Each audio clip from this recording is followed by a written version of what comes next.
Thank you very much for being with us. Let's bring you the breaking news coming out of Geneva. The United States is pulling out of the UN Human Rights Council. US Ambassador to the UN, Nikki Haley, made the announcement. Haley criticising the UN Human Rights Council as a hypocritical and self-serving organisation that makes a mockery of human rights. It follows speculation that President Trump is unhappy over the Council's alleged anti-Israel stance. The United States is halfway through a 3-year term on what is the main UN rights body. It was reported last week that activists and diplomats said talks with the US on reforms had failed to meet Washington's demands. We take this step because our commitment does not allow us to remain a part of a hypocritical and self-serving organization that makes a mockery of human rights. Almost every country we met with agrees with us, in principle and behind closed doors, that the Human Rights Council needs major, dramatic, systemic changes. Yet no other country has had the courage to join our fight. Nikki Haley speaking there in Geneva just a few moments ago. We then heard from our correspondent in Geneva, John Zarakostas. The implications are that the Western group, of which the United States was a member of the current council, will have to find another state to replace the United States, and that will have to go through a vote in the UN General Assembly in New York to select the replacement country for the United States for the 1.5-year remaining period that the US had to serve in the 3-year rotation of its term as a member of the Council. So that will be worked out among the Western group of countries. But the bigger question is, what will it mean with the United States pulling out? There's two schools of thought.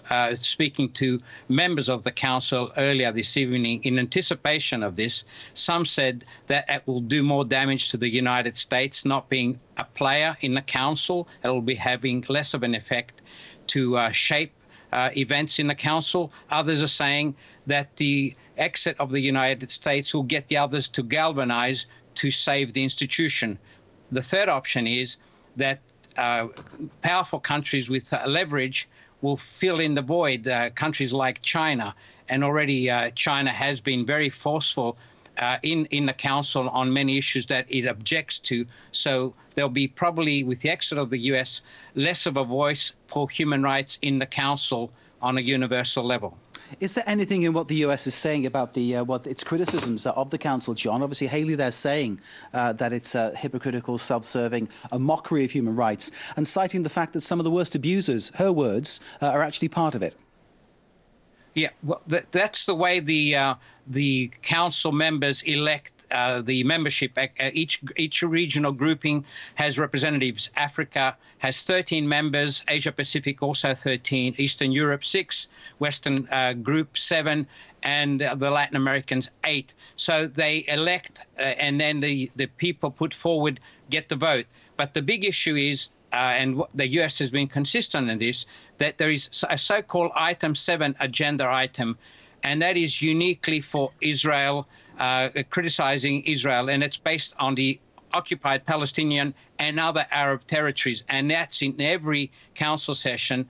And the United States and Israel have wanted that issue, that agenda item, to be scrapped, and Israel to be addressed like other countries under Item 4, which is for any issue of concern on human rights. That has not, the US has been unable to get that support to scrap that issue. And that is the biggest issue of concern. And it's not only the Trump administration, Secretary of State Kerry in the Obama administration was also critical when he addressed the Council a few years ago on that very issue. And the concerns of the US go back to the creation of the new Council back in 2006.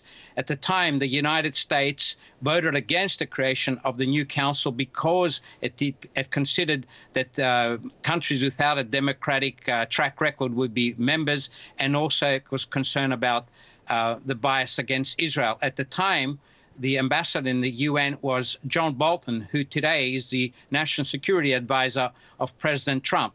So there is a person in the White House who has very good knowledge of this issue, and it adds to the concerns of Ms. Haley. And also, she was flanked by Secretary of State Mike Pompeo, who said the bias against Israel is unconscionable. So Israel was really the focal point here, although human rights groups have criticized the U.S. for pulling out and saying the Council has done good work, and it has.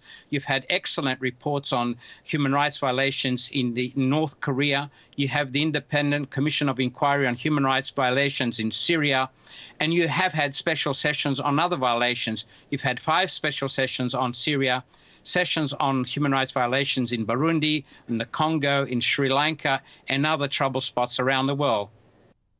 John Sarikostas there in Geneva, reaction to the breaking story here about the UN Human Rights Council, the United States deciding to pull out of that. Nikki Haley, the UN ambassador, the US ambassador to the United Nations, making that announcement just moments ago in Geneva. There's been comment, of course, from the higher echelons of the UN on this one, from Secretary General Antonio Guterres. And let's hear now from the UN Human Rights Chief himself, that is Prince Zayed bin Rad, speaking via social media. Disappointing, if not really surprising news.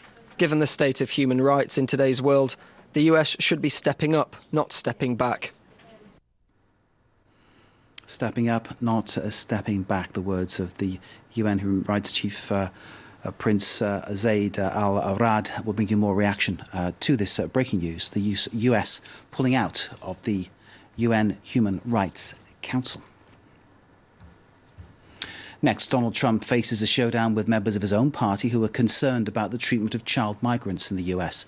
While top administration officials have stood by Trump's zero-tolerance policy, insisting children are being held in humane conditions, criticism has swelled from international rights groups, Christian evangelicals and former US First Ladies, as well as the president's own party. Lawmakers who visited minors in detention in Texas and California have described crying children held in cage-like conditions behind chain-link fencing, with no idea when they'll see their parents again. The scandals deepened for Trump after the leaking of a recording of children screaming for their parents while being held in the cage.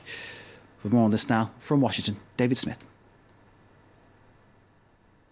He's a president well known, of course, for not doing U-turns or ever backing down. Indeed, his hallmark is always just to dig in his heels further, and we saw that throughout the presidential election campaign and since he reached the White House. However, there is a sense that something here has to give, that this is not like those other examples, in that there has just been such a tremendous outcry in the United States and beyond. Every living former First Lady, human rights campaigners, political commentators, churches, including some who are normally aligned with Donald Trump, and of course his own Republican Party, where the Senate Majority Leader Mitch McConnell today was saying that every Republican member of the Senate favors some sort of quick solution to end these separations. And I would suspect something will be done, perhaps resolved in this meeting tonight between Trump and Republicans. This is one where it doesn't look like he's going to win, although they may try and find a solution that allows him to claim some sort of symbolic victory. David Smith there in Washington.